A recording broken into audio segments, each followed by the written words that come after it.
Larry Satchwell here in the garden today. It's time to freeze these peas. We've had several meals off of them. In fact, some of these vines are completely empty. They've stopped blooming, and they'll do that here in the south with hot weather. But these are snap peas, so you don't have to shell them.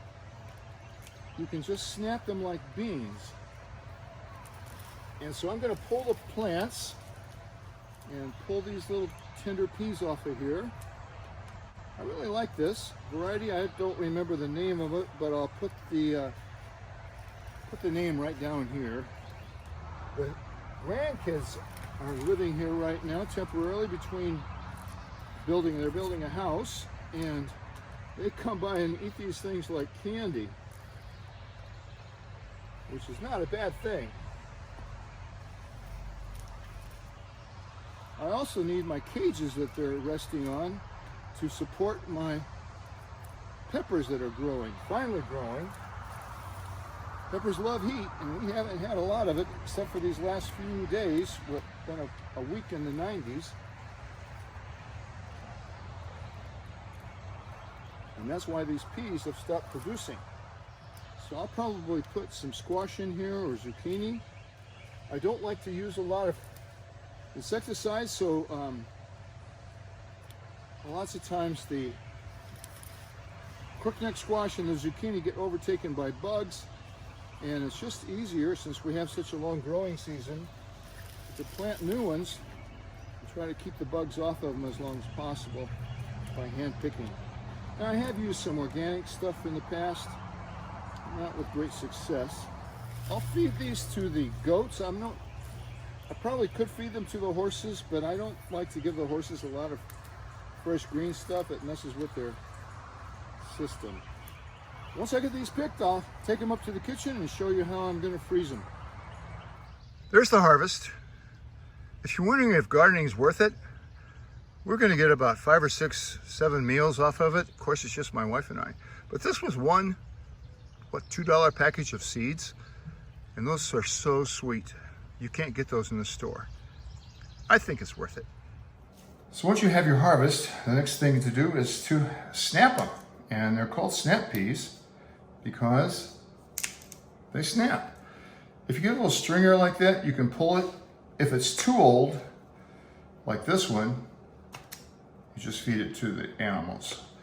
So I like to put a little small ball inside a larger bowl and work on it like that. That way I can just snap them in there. That one's got a little bit of a bad spot, so I'll put that there.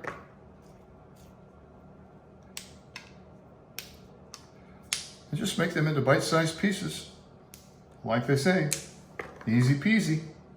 I remember sitting around in the den watching TV when we were canning a lot of green beans, and we'd have the kids help us snap them. But that's when we were putting up 80 to 100 quarts of green beans a year when the kids were young. I'm sure they'll remember it.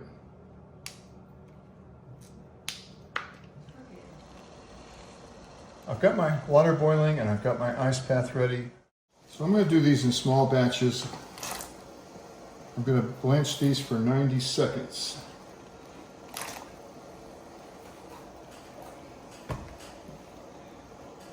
That water will come right back to a boil, I hope.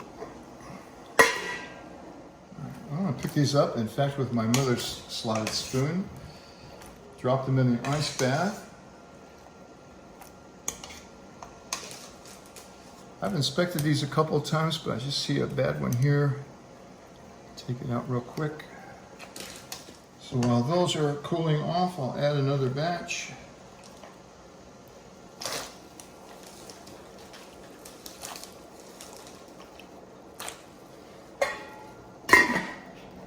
I want these to completely stop cooking. Nice bright color.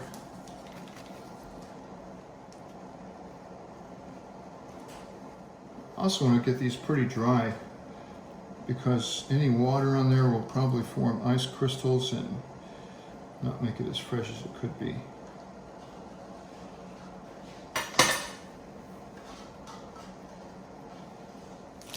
As Martha would say, I have impeccably clean hands.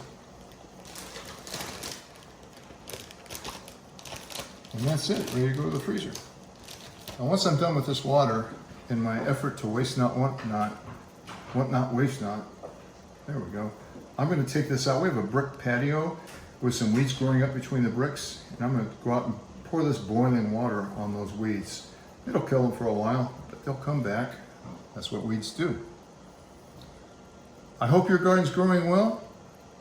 Mine's looking great right now. I'm kind of ahead of the weeds, but in a few more weeks, they'll be ahead of me.